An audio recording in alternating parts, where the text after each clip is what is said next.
Coming up on Market to Market. Lawmakers mull immigration reforms in hopes of keeping a steady supply of labor in the fields. The threat of flooding returns to Fargo, while the rest of the nation contends with drought. And spring is in the air, but urban entrepreneurs are taking their operations indoors.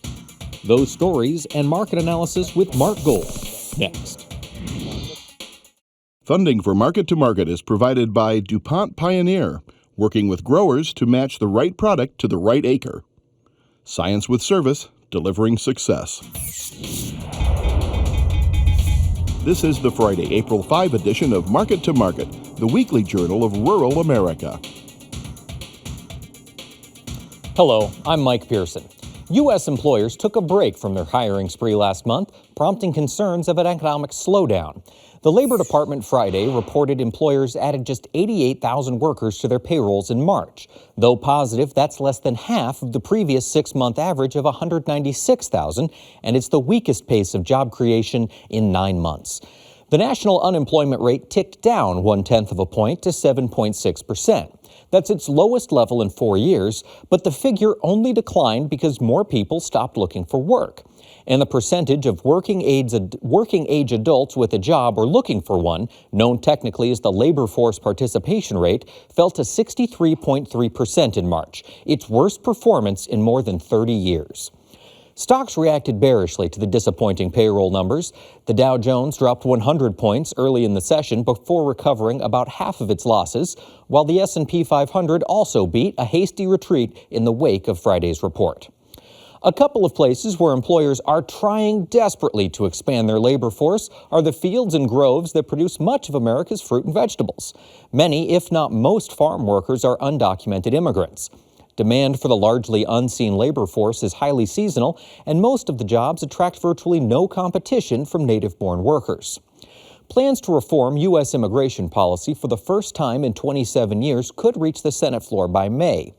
But hammering out a deal for the farm workers who harvest the majority of U.S. fruits and vegetables could prove to be elusive. Sweeping immigration reforms taking shape in the Senate are expected to include an overhaul of the agricultural worker program to create a steady supply of labor in the fields. It's believed by many that agriculture, more than any other industry, depends on a workforce comprised largely of laborers who have entered the nation illegally. Under the proposal, those farm workers already in the United States would get a speedier path to legal status than other undocumented immigrants. Changes to the current visa program would make it easier for foreign workers to move to the U.S. Policymakers aim to install the documented workers in place of the half or more of the nation's farm labor workforce estimated to be in the country illegally. Negotiators have been working to finalize an agreement in time for the measure to be included in the bipartisan legislation expected to be released next week. But wages and the total number of visas are proving to be thorny issues. Labor groups accuse growers of pushing to lower farm worker wages by increasing the number of workers allowed to enter the country. Growers, however, argue their industry's viability depends on a strong new supply of labor. Officials with the American Farm Bureau echoed that sentiment, saying it comes down to either we're importing our labor or we're importing our food, and if we don't have access to a legal supply of labor, we will start going offshore. While much of the rhetoric surrounding immigration has focused on securing the border, creating a path to citizenship for an estimated 11 million immigrants living in the country illegally and designing a new visa program for workers has garnered little public attention. But for states from California to Florida with booming agricultural industries, it's a critical part of the puzzle.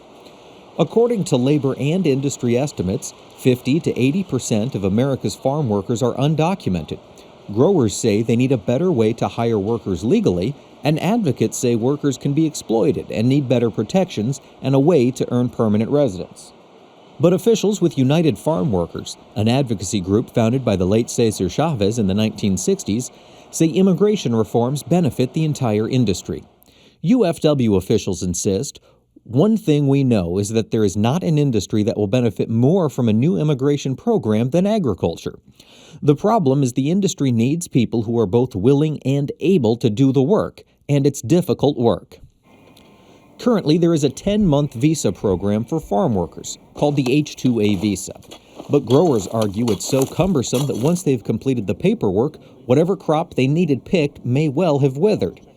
About 55,000 H-2A visas were issued in 2011, but that's less than 3% of the nation's approximately 2 million farm workers. The last major immigration overhaul took place in 1986, but it failed to establish a workable visa program for farm workers.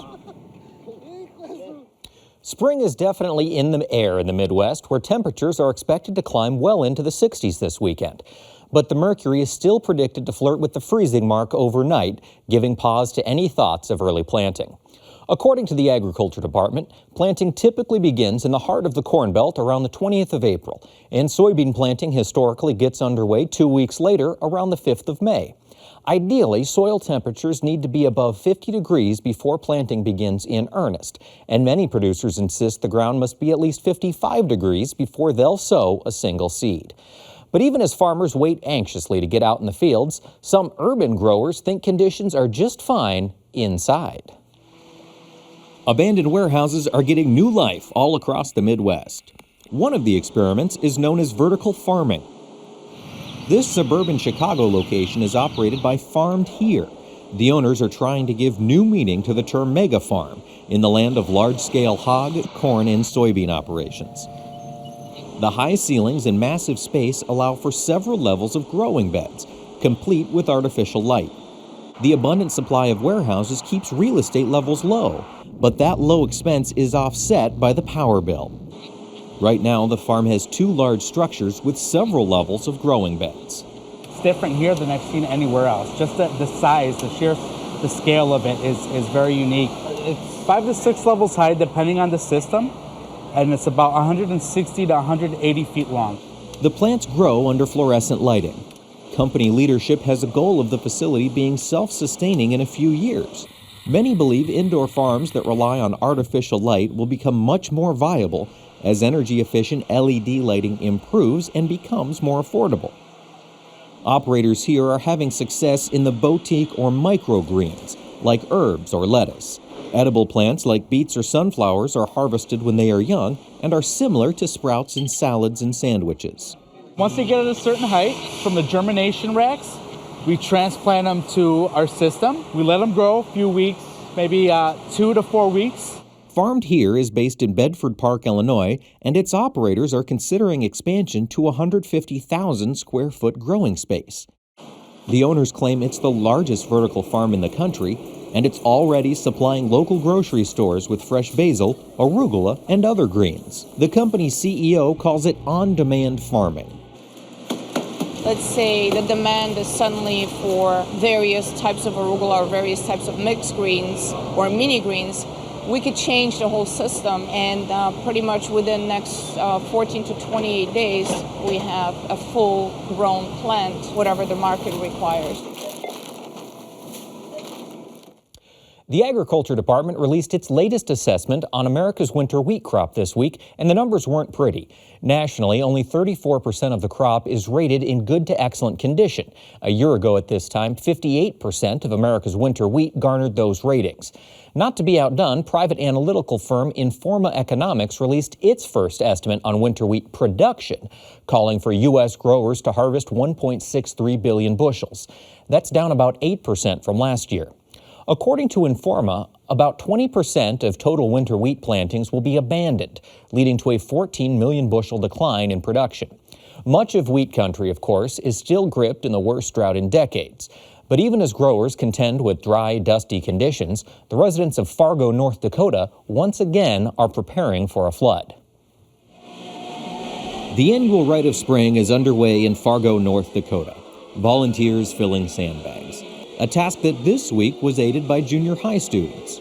We have 3 sandbag machines operating in here right now. Each of them have the ability to produce about 6,000 sandbags an hour.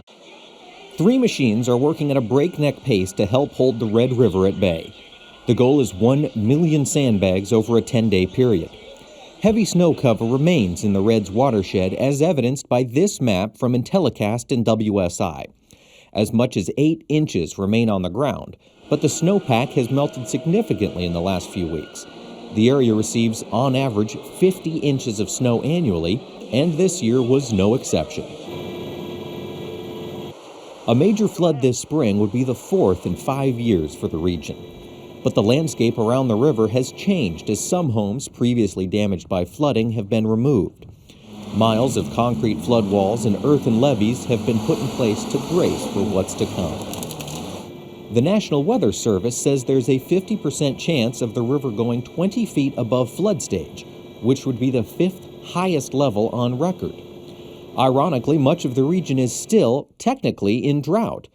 This week's drought monitor from the University of Nebraska reveals a continued dry trend, with 66.7% of the contiguous U.S. in some form of drought, up nearly 2 points from last week. However, weather patterns are changing from a year ago. So if you look at the major row crops in the Midwest, which includes corn and soybeans, we do have a fairly favorable moisture situation, at least in the topsoil moisture levels, heading into spring. The overall picture is certainly better than we were this time last year, especially for the Midwest. We still have a lot of concerns from California to the central and southern plains, however. Some improvement is happening in the eastern Corn Belt, but soil temperatures are barely above freezing in many locations, according to USDA. Cooler than normal weather blanketed much of the region, with temperatures hovering more than 10 degrees below average. Parts of the eastern Corn Belt have now had enough moisture that we may actually experience some planting delays early in the spring. And certainly across the lower southeast, particularly from the central Gulf Coast into Georgia, parts of the Carolinas, and even northern Florida, it has been extremely wet. Next, the market-to-market report. Grain prices were mixed this week as wheat rallied higher while corn continued to cope with an agonizing hangover from last week's acreage estimates. For the week, May wheat gained 11 cents, while the nearby corn contract moved 66 cents lower. Soybeans continued their post-acreage report sell-off as the May contract posted a weekly loss of 43 cents. Nearby meal prices followed suit, giving up nearly $13 per ton. In the softs, cotton also moved into the red as the May contract posted a weekly loss of $1.67 per hundredweight. In the dairy market, April Class 3 milk gained 7 cents, while the deferred contract moved 3 cents lower. Over in livestock, the June cattle contract gave back most of last week's gains with a loss of $2.90. Nearby feeders were off 77 cents, and the June lean hog contract moved $1.37 lower. In the financials, the euro gained 196 basis points against the dollar. Crude oil lost $4.53 per barrel. COMEX gold declined by $20 per ounce, and the Goldman Sachs Commodity Index lost more than 25 points to settle at 628.45. Here now to lend us his insight on these and other trends is one of our regular market analysts, Mark Gold. Mark, welcome back. Nice to be with you, Mike. We've got a lot of stories going on. One of the ones that's catching a lot of people's attention is coming out of China, and that's the new bird flu that they've got over there. Can you talk to us a little bit what kind of effect that might have on the market? Well, certainly it's come about in the last 4 or 5 days, really. We had some news reports that 2 people died, then 6 people died. And what's disconcerting about all this is that this flu may not be easily recognized in the birds or in the animals. So they're not quite sure how this is going to pan out. And being, news out of China, what are they going to do to try to suppress it? We don't really know that. So it is a story. It's certainly taken its toll on the meal market, helped drag the beans down. We were all in this kind of liquidation mode anyway because of the report last week, and now we've added this bird flu story into it. And the problem is we really don't know exactly how bad it is. We do know that it seems to be a different strain of the virus, and it can be very serious, not only for humans, but for the animals as well. So it's just another bearish factor. Another bearish factor that the market doesn't need right now. All right. One thing that is interesting, and a lot of folks out there would be interested to see this, we've seen crude oil this week drop about $4.50 while the dollar has stayed strong. Yeah. Can you talk to us a little bit about what's happening there in the crude oil market? Well, the crude oil market has taken this tumble. The dollars remain strong, though we did have we tried a key reversal on Thursday. We made a new contract high, just missed closing under the previous day's low. We were again soft late in the week, but the dollar's held up. Crude oil's taken a beating here, partly because we're seeing more ethanol, With the lower corn prices, we're going to start ramping up ethanol prices, and I think that's had a little bit of effect. Plus, the world economies aren't great out there. So, frankly, what the crude was doing at $97, $98 a barrel in the first place kind of surprised me, and we backed off of those highs. All right, just getting a little bit more into realistic price levels in crude. Well, let's take a look at the grains. Let's talk wheat. We did have the bearish reports come out, the negatives in the wheat market, but we didn't see a whole lot of movement on the board. Can you explain a little bit about what's going on there with wheat? Well, certainly, the wheat numbers were the friendliest of, some bear numbers out there. But what we saw going into the report was the traders, the pros, the funds, heavily long old crop corn, old crop beans, short new crop corn and beans, and they were long wheat. They were long corn, short wheat, long beans, short wheat. So since the report, they've had to liquidate those spreads, which meant that they've been buying wheat, selling corn and beans.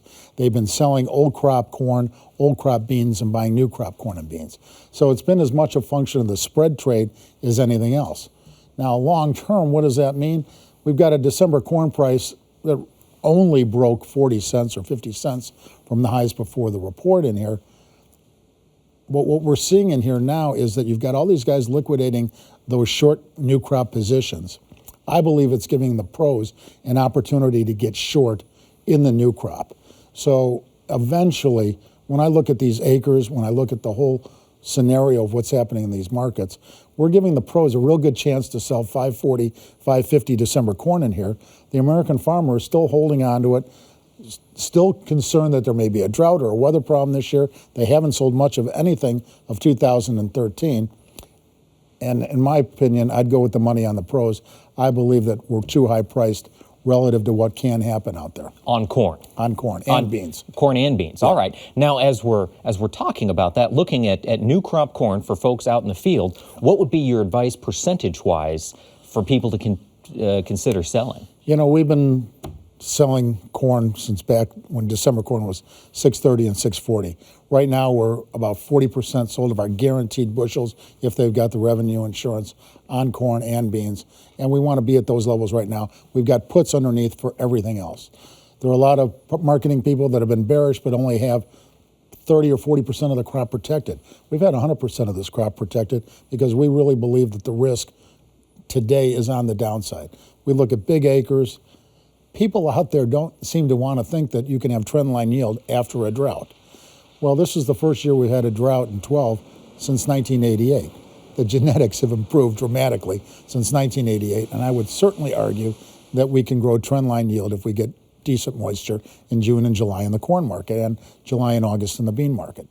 So when you add that to the number of acres we're looking at, the reduced demand that we're seeing around the world, it tells me that these carryouts can get huge come harvest, which tells me that there's a lot of risk. Now, there are a few things that will temper that. Number one, are we going to have another drought? To me, it doesn't look like that's going to be the case, but obviously if we were going to have a second drought in a row, prices are going to go right back to the highs. The other thing that can temper this is when we've had some of these bearish numbers in terms of the stocks report, when we get the next supply and demand report, they see the USDA giveth and then taketh away. So could we see that, we've got that report Wednesday on April 10th. So could we see some adjustments there? It's possible.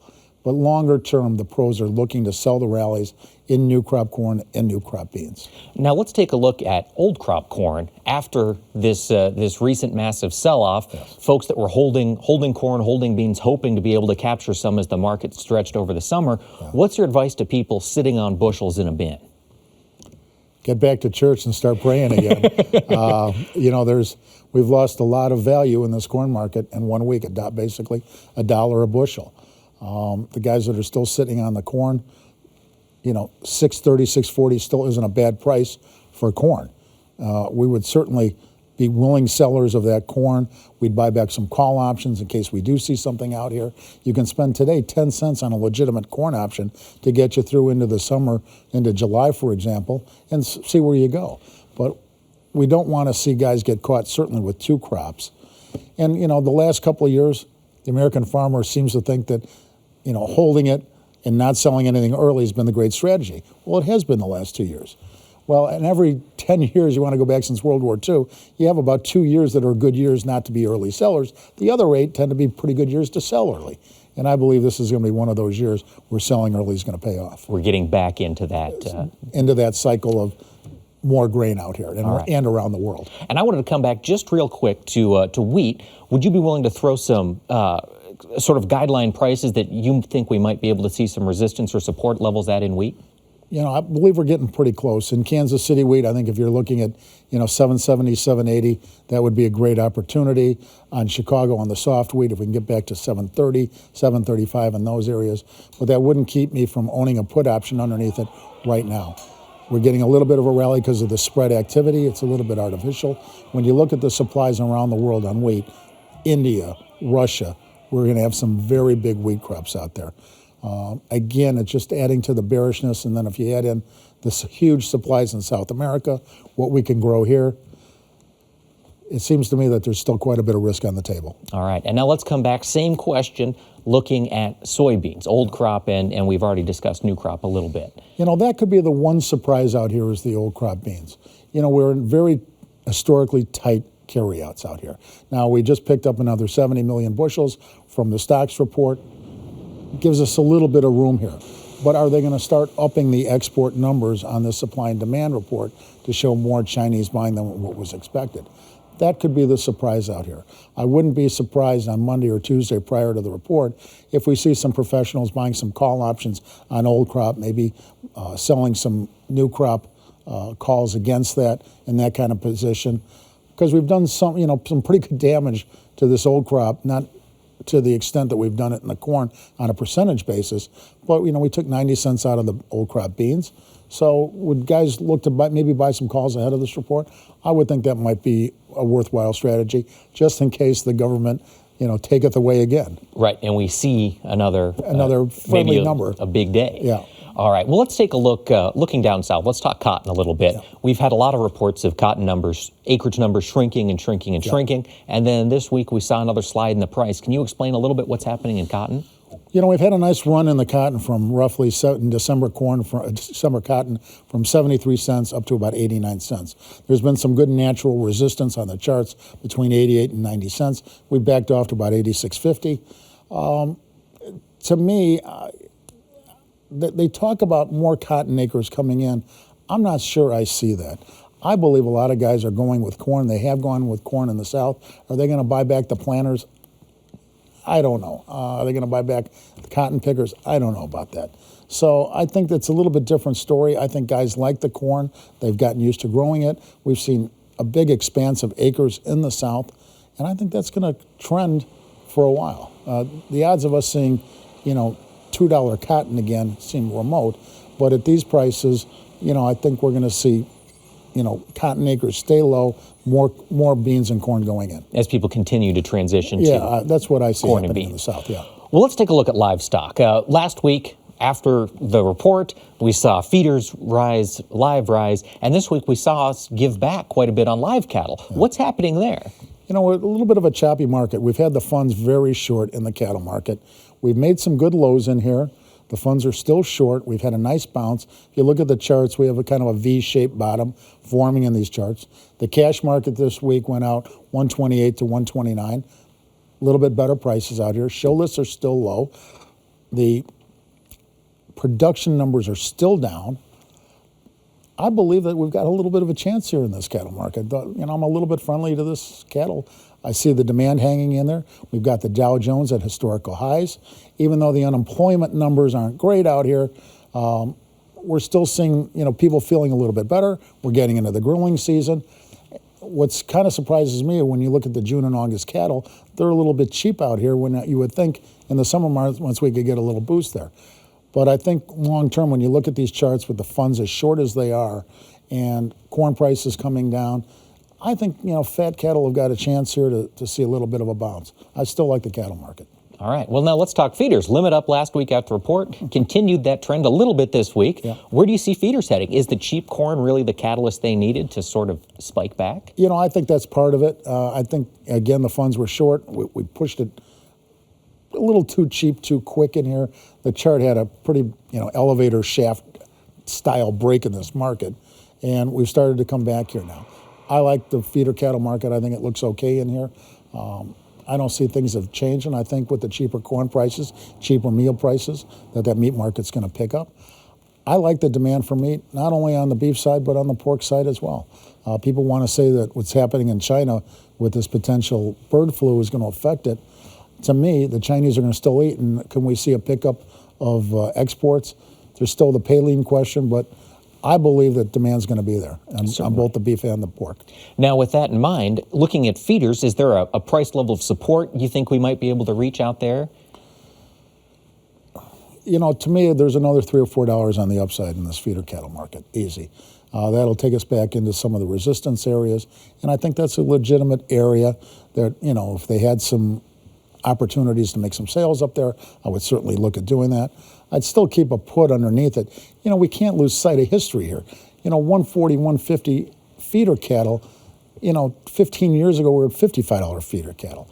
So we still have a lot of potential risk out there. So keeping that put option underneath while we're hoping for the higher the prices is how we like to manage the risk. All right, well now real quick, let's take a look at hogs. What sort of price levels do you see support for out there in hogs? You know, this 80-cent mark has been okay. Depending on which contract we're looking at, we've been a little bit under it.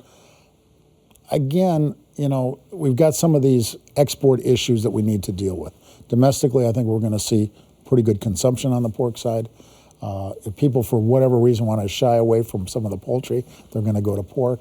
So I think we're in a little bit of a support area here. We've had a hard break. And again, I'd be looking for a little bit of a bounce in both the cattle and hogs. Something to look forward to. Thank you so much, Mark. Thanks. Appreciate you being here. That wraps up this edition of Market to Market. But if you'd like more information from Mark on where these markets just may be headed, visit the Market Plus page at our website. You'll find expanded market analysis, audio podcasts, and streaming video of our program, as well as links to our Twitter feed and Facebook account, all free at the Market to Market website. And be sure to join us next week when we'll examine the impact of USDA's latest estimates on supply and demand. So until next time, thanks for watching. I'm Mike Pearson. Have a great week.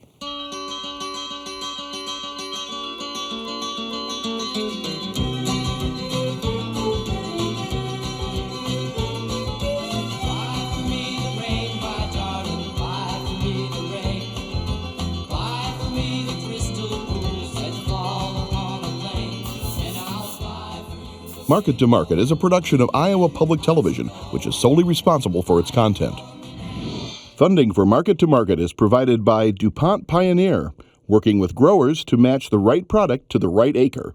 Science with service, delivering success.